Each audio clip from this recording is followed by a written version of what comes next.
തൗഹീദുള്ളവർ മടിഞ്ഞിരിക്കരുത്, മുന്നോട്ട് ചലിക്കണം, പ്രവർത്തിക്കണം, പണിയെടുക്കണം, ആളുകളെ ക്ഷണിക്കണം, അവർക്ക് എത്തിച്ചു കൊടുക്കണം. ചിലപ്പോൾ നമ്മുടെ തലമുറയായിരിക്കില്ല, അടുത്ത തലമുറയാണ്, അല്ലെങ്കിൽ അതിൻ്റെ അടുത്ത തലമുറയായിരിക്കും. അവരായിരിക്കും തൗഹീദ് നിറഞ്ഞു നിൽക്കുന്ന ഒരു സമൂഹമായി, അള്ളാഹുവിനെ അനുസരിക്കുന്ന ജനങ്ങൾ നിറഞ്ഞു നിൽക്കുന്ന ഒരു സമൂഹം. നമുക്കത് കാണാൻ സാധിക്കില്ല. എത്രയോ ഉലമാക്കൾ അവർ മരണപ്പെട്ടത് ജയിലറകളിലാണ്.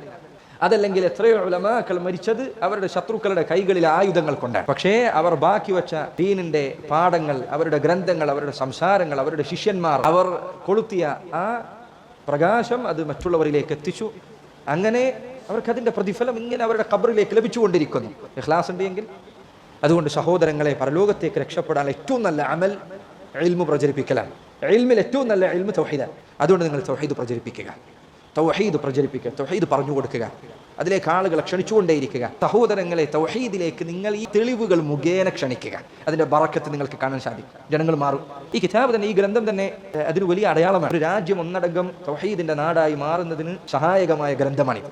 ഇപ്പോഴും ആധുനിക കാലഘട്ടത്തിലും കിതാബ് തൗഹീദ് പഠിപ്പിക്കപ്പെട്ട ചില നാടുകളിൽ ശിർക്കിന്റെ കേന്ദ്രങ്ങൾ, ജനങ്ങൾ അവർ സത്യം മനസ്സിലാക്കുകയും അവർ തന്നെ ഒരുമിച്ച് മുന്നോട്ട് വന്ന് ശിർക്കിന്റെ കേന്ദ്രങ്ങൾ നശിപ്പിക്കുകയും തകർക്കുകയും ചെയ്ത സംഭവങ്ങൾ ധാരാളമുണ്ട്. സ്വയം ജനങ്ങൾ തന്നെ അവരുണ്ടാക്കി വെച്ച ജാറവും മക്ബറയും, അങ്ങനെ ചില ജാറങ്ങൾ, മക്ബറകൾ അവർ പൊളിച്ചു നോക്കിയപ്പോൾ അതിൻ്റെ ഉള്ളിൽ ഒന്നുമില്ല. ഇത്രയും കാലം ഒരു ആരാധിച്ചിരുന്നത് ഒന്നുമില്ലാത്തൊരു സാധനത്തിനെയാണ്, ഒരു സിമെന്റിന്റെ കെട്ടിനെയാണ് ആരാധിച്ചത്. ഇപ്പോഴും അതിൻ്റെ വാർത്തകൾ പല നാടുകളിൽ നിന്നും വരും. കിതാബ് തൗഹീദ് വലിയ ബറക്കത്തുള്ള ഗ്രന്ഥങ്ങളിൽ ഒന്നാണ്. നിങ്ങൾ ഈ തെളിവുകൾ, സഹോദരങ്ങളെ, തൗഹീദുള്ളവരെ നിങ്ങൾ മനഃപ്പാഠമാക്കണം. എന്നിട്ട് നിങ്ങൾ തൗഹീദിലേക്ക് ജനങ്ങളെ ക്ഷണിക്കാൻ ഇങ്ങനെ നിലകൊള്ളണം, മുന്നിലേക്ക് നിൽക്കണം, മടിഞ്ഞിരിക്കരുത്.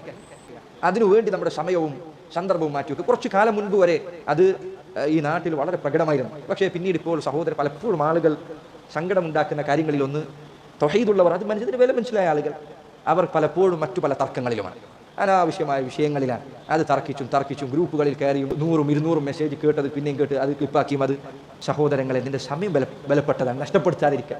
പരലോകത്തിനൊക്കെ ഉപകാരപ്പെടുന്ന കാര്യമാണ്. ഈ ഫിത്നകൾ, ഓരോ മാസവും ഉണ്ടാകുന്ന തർക്കങ്ങളുണ്ടല്ലോ, അതൊരു മാസം കഴിഞ്ഞ് അവസാനിക്കും. പിന്നെ നീ അത്രയും സംസാരിച്ചതൊക്കെ ഇല്ലാതെ നിങ്ങൾ തന്നെ എടുത്തു നോക്കൂ.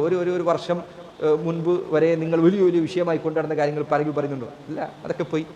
തൗഹീദ് അന്ത്യനാൾ സംഭവിക്കുന്നത് വരെ പ്രാധാന്യമുള്ള വിഷയമാണ്. അതൊരിക്കലും അവസാനിക്കില്ല. ഈ ജനങ്ങളെല്ലാവരും തൗഹീദുള്ളവരായി തീർന്നു എന്ന് വിചാരിക്കുക. എന്നാലും തൗഹീദ് പറയുന്നത് നിർത്താൻ പറ്റില്ല. എന്തുകൊണ്ട്? അവരത് മറന്നു പോകാതിരിക്കാൻ വേണ്ടി. അതുകൊണ്ട് എപ്പോൾ പറഞ്ഞാലും വാലിഡിറ്റി അവസാനിക്കാത്ത വിഷയമാണ് തൗഹീദ് എന്നത്. അതുകൊണ്ട് സഹോദരങ്ങളെ, എൻ്റെ പ്രിയപ്പെട്ടവരെ, നിങ്ങൾ ഈ പറഞ്ഞ വിഷയത്തിൻ്റെ ഗൗരവം മനസ്സിലാക്കിയത് പഠിക്കുന്നതിന് വേണ്ടി മാറിയിരിക്കുക. അല്ലാഹു സുബ്ഹാനഹു വ തആല നാം ഏവരെയും തൗഹീദ് പഠിക്കുന്നവരും പ്രാവർത്തികമാക്കുന്നവരും അതിലേക്ക് ജനങ്ങളെ ക്ഷണിക്കുന്നവരും അതിൻ്റെ മാർഗത്തിൽ അള്ളാഹുവിന് വേണ്ടി ക്ഷമിക്കുന്നവരുമാക്കി അള്ളാഹു നാം ഏവരെയും മാറ്റുമാറാകട്ടെ.